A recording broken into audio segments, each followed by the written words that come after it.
Morning, morning, morning. Good morning. Good morning to you. It's time now for us to invite a lady who we know.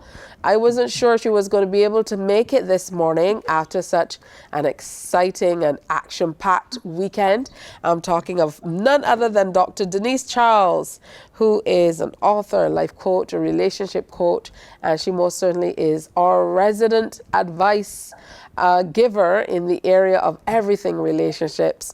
Good morning and congratulations on a well-received and perfectly executed event over the weekend. Thank you, Tisha. Good morning. How are you doing? I'm doing well, thank you. All right, before we jump into today's topic, it's important for us to review how everything went, the book launch, as well as the session over the weekend at the Barbados Hilton. Tisha, it exceeded our expectations. We were so pleased at the numbers that attended at the reception, the way people just spoke about the event. So many of them told us how inspired they were, how motivated they were by what we shared, by what the other couples that we had there shared as well, because we had some lead couples. I didn't say who they were before, but we had Raphael and Shanoa Saul, and lots of people know Raphael Saul as an excellent motivational speaker. They were there to share about their relationship. We also had Derek Ward and Sharon Ward. They're also a lead couple, and Derek does lots of counseling and coaching himself in the area of relationships. We've certainly shared the stage at the Nations Forever I Do over the years, and we know each other very well, and he was excellent as well in terms of sharing where they have come from and where they're going in their relationship. But Tisha, one of the highlights of the evening for me was when Adrian Clark was singing AC, when he was singing Let's Stay Together, which is really one of our favorite songs. We call that song our song. You know, each couple has a song. Well, that is our song. That's the song that featured largely at our 30th wedding anniversary vows renewal 8 years ago. And when he began to sing that song, my husband led me onto the dance floor, and then so many other couples joined us, and they were just dancing to that song as AC sang. It was absolutely beautiful. I can just imagine. So I'm Yeah, happy that it all turned out well, and I'm sure that there will be many more like this to come in many future. more to Just the come. beginning. That's Just the right. beginning. And we have the book. So the book is out, paperback. You can get it, and it will be on Amazon in about 2 weeks. All right, that's excellent. Okay, so let's delve into today's topic. We want to look at the impact of gadgets and electronic devices on relationships. I don't need to pose a question. I want to hear your thoughts. Tisha, this is such an important discussion, especially as we are headed further into the digital age. We are discussing AI. AI is not new, but we're making a lot more about it today, and we know that there are several adjustments that we have had to make in our life generally as a result of the fact that we are living in a digital age. And it has impacted our relationships as well. And we speak so much about the benefits to being always online and to having all of these applications that can assist us in doing so many good things.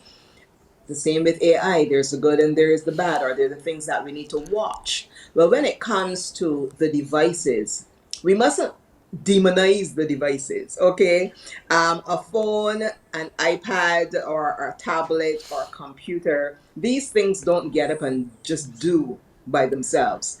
Things have to be programmed, things have to be utilized. So it is really us, the people in the relationships. We're the ones that need to manage the digital devices that we use because, as I said, they're not going to just get up and do something by themselves. So while we're talking about the devices, we really need to talk about our personal values with respect to how we see our relationship, with respect to how we deem certain aspects of our relationship important, how we prioritize, so that we ensure that while there is value in having a device and using a device, that we use it for the best when it comes to our relationship.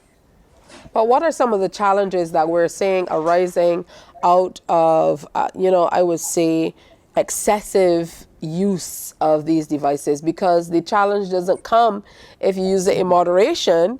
It comes if you're excessive with the use. If you're excessive and what you're using it for, Tisha. So let's go back. All right. So we know that we use devices to communicate. We're always communicating all day long. We're online. We're checking things. We're googling things. We're watching videos. We're watching TikToks. We're watching YouTube. We're gaining information, and that is all well and good if we are balancing it throughout our day. Some of us, you're at work or you're doing some other activity, some other project. You don't want to be using your social media and so on during those times. You don't want to be excessively using it during those times, because I'm not one. We learn so much from the things that are there online, even things that would benefit what we're doing on a day-to-day basis, whether it's our job or whether we're at home. So the internet is there for us to gather information. However, if you are using it to slide into somebody's DM and you're telling them something inappropriate, even though you are in a relationship or you're scouting, you're looking for other people to connect with, you're on dating apps, you're watching things that are not going to be beneficial to you, or that they're not going to help you, they're not going to help your relationship, they're not going to move it along, they're actually going to destroy it, then you are putting yourself in a very tenuous situation. And I know we're on morning TV, but I can mention the elephant in the room when it comes to being online a lot: pornography. And I've had males talk to me, and I know women also view pornography, but I've had males talk to me about how their obsession with pornography impacted their relationship negatively, because it caused them to have unrealistic expectations of their partner in the sexual area. And this can be extremely damaging to a relationship. So when we're talking about devices, we're not only talking about the time consuming aspect of it, and how the fact that we can go overboard and we can make it a priority when it really shouldn't be, but we're also talking about what we use the devices for. What kind of information are we accessing through these devices? What are we using it to do? And that is where Absolutely. it becomes problematic. Now, what are some of the things couples can do to navigate differing opinions when it comes to the use of devices? Because there's some people who, they're open and willing to use devices, and there are other people who they just don't want them around. So what's the middle ground? As with anything else, Tisha, there must be compromise.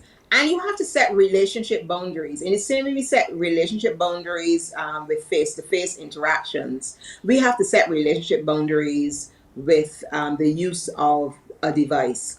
Because we tend to think, because I am not seeing someone face-to-face, or I'm not touching them, or I'm not saying something to them audibly, I'm just sending a message, I'm just sliding into their DMs and saying something inappropriate. We tend to think that that's okay because we're not actually seeing the person face to face. It is just as lethal. And we have to discuss what the boundaries are in our relationship. So in the same way we would discuss what the physical boundaries are in terms of how we spend time with other people, in terms of how we engage with other people, the things we expose other people to with respect to our lives, our personal lives, and our relationship. We want to guard our privacy, our relationship privacy. We don't want to be just sharing with other people indiscriminately what our spouse is doing, what our partner is doing, especially when they do things that anger us, especially when we're upset. We don't want to be just putting all of our information out there indiscriminately. So the same applies to a virtual relationship, or a virtual space, or a virtual acquaintanceship. Because very often we don't know these people who are quote unquote friends very well. They're just people that are on our page, they're following us for whatever reason, but we don't want to be engaging with them inappropriately. So we have to discuss these things.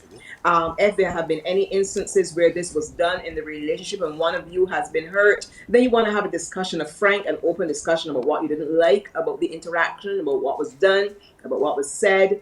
Tisha, I've counseled so many people who have told me, I found something in my partner's phone. I found something that he said to someone.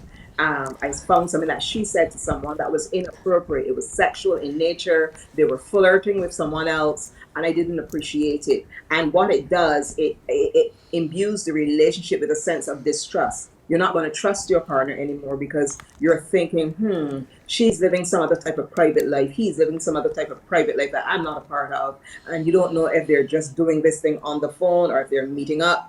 And it sets up a whole set of alarm bells and questions. You don't want this to happen because it's going to undermine the integrity of your relationship. So we need to have these discussions and we need to set the appropriate boundaries. And when we have misstepped, we need to confess, we need to say we're sorry, we need to ask for forgiveness. And if forgiveness is going to come and the relationship is going to be restored, then we have to put systems in place so this does not happen again. All right, so we talked a lot about how this can affect relationships, people generally, their mental well-being and things like that. Are there any possibilities that couples can use technology and gadgets positively to impact their relationships? So much so, Tisha, there's so many inspirational blogs. There are so many inspirational videos. I like to follow a lot of these people on TikTok or on Instagram, people who just drop nuggets of wisdom with respect to relationships and how you navigate relationships. I belong to a Facebook group called the Marriage Club out of the US, and I'd love to listen and see what other people are talking about and share experiences with other people. And these are the types of things you can do. And those are the things that are focused on relationships. But when it comes to a relationship, then there's so much more, because when you develop yourself as a person, you bring that value to the relationship. Again, there are courses online, there are free courses, free webinars, blogs and vlogs that you can view and read that can help develop you as a person, and you become better. And when you become better, your relationship becomes better. So there's a lot of positivity out there that we need to embrace with respect to digital technology. All right, I love that. And of course, when we think electronics or digital technology, people automatically go toward telephones, but there's so much more to it. There's so much more happening. And I think it's always a great idea to explore things that are new with your partner instead of kind of going off on your own. So once again, I want to thank you for dropping your nuggets of wisdom on us this morning. And I'm sure you did that all over the weekend with that amazing presentation. So make sure you come on back when the book is available on Amazon so that we can get our copies and get in there. And who knows? People can get their copies now. We have several copies that people can get. Just reach out to us and we'll get a paperback copy to you. Right now they're available. All right, so available. Make sure you get your copies of the books. Thank you so much, Dr. Denise Charles. Always great to hear from you. Thanks for sharing with us this morning. Definitely an interesting topic. Gadgets and electronic devices and how they can impact your relationships. And of course, we looked at how they can impact your relationship negatively or positively. Yeah? So thanks again. Thank you, Tisha. Have a great day. And you. Morning, morning, morning. Good morning. Good morning to you.